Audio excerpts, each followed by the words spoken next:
বন্ধুরা আজকে আপনাদেরকে আমি ডালিয়া গেঁদা আর বিশেষ করে পিটুনিয়া কিভাবে লাগাতে হয় আর তাতে কি দারুণ ফুল ফোটে সেটা দেখাবো। বন্ধুরা আপনারা কিন্তু আমার ভিডিওটা একটু ভালো করে দেখুন। এখানে দেখুন আমি গেঁদা লাগিয়ে রেখেছি, এই যে এই গেঁদাগুলো একটু বেশ ফাঁকা আর একদম গোল হয়ে যাবে। এখানে ডালিয়া লাগানো হয়ে গেছে, কারণ এতগুলো লাগানো দেখালে ঘন্টা লেগে যাবে আপনারা অত।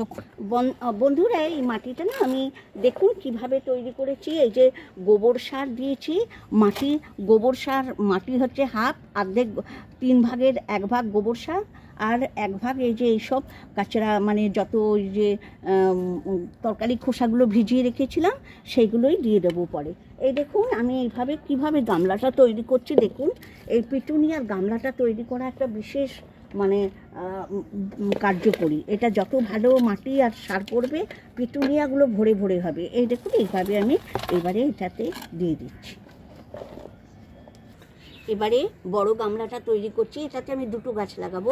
দেখুন ওই যে যত তরকারি খোসা পচাটা এখানে দিয়ে দিলাম, এরপরে আমি মাটিটা দেব। আর দেখুন পিটুনিয়াতে একটা মানে টিপস বলে দিই, গামলাটা ভরে মাটি দিতে হয়, তাহলে পিটুনিয়া খুব ভালো হয়। অনেক শেকড়টা বেশি যায় না, কিন্তু মানে গামলাটা যেন ভরা ভরা হয় মাটিতে। বন্ধুরা মাটিটা আমি এই গাছটা লাগাবার আগে একটু মাটিটাকে ভিজিয়ে নেব। এটা না গাছটা লাগাবার পর কালকে আর জল দেব না, একদিন পরে জল দেব, তাই আগে জলটা দিয়ে গাছ মানে আমি মাটিটাকে একটু ভিজিয়ে নেব।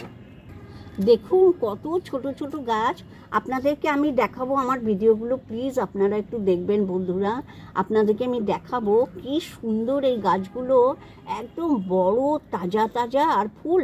আপনারা আমার আগের বছরের ভিডিওগুলোতে দেখবেন, আমার শর্ট ভিডিওতে প্রচুর এই পিটুনিয়া, গ্যাজানিয়া, তারপরে ধরুন ভারবেনা, এসবের প্রচুর ডালিয়া, সবার প্রচুর ভিডিও দেওয়া আছে, দয়া করে একটু দেখবেন আপনারা। দেখুন এইখানটায় নরম করে এর শিকড়টা যেন সব বসে যায়। আর জলটা দেবার এরকম সাইড দিয়ে জলটা দেবেন, এর মাঝখানটায় দেওয়া চলবে না, তাহলে গাছটা একদম ছোটো তো শেকড় সময় তুলে চলে আসবে। এই সাইড দিয়ে জলটা দিতে হবে। ব্যাস এখন সব দেখুন বন্ধুরা এগুলো সব আমার চারা তোলা থেকে, আমি এই গাছগুলো সব নিজে চারা করে তারপরে লাগিয়েছিলাম। দেখুন এই চারা, এই যে আমি এখন আপনাদেরকে পিটুনিয়া দেখাচ্ছি, সেই পিটুনিয়াগুলো যদি আপনি ওই যে আমি যে দেখুন একদম সেই বাচ্চা পিটুনিয়া, সবে পাতা বেরিয়েছে। এই গাছ থেকে যে ফুল হবে আর ওই বাজারে রেডিমেড বড় গাছ এনে লাগালে এত ফুল হবে না। এই দেখুন আমি এইখান থেকে গামলাটাকে হাঁটাচ্ছি না, এইভাবে এই গোড়াটা একটু চেপে দিতে হবে, খুব বেশি না, কারণ নরম নরম একদম ইয়েটা তো শেকড়টা, তাই খুব বেশি চাপা চলবে না। এই দেখুন এইভাবে আমি প্রত্যেকটাতে লাগিয়ে দিচ্ছি।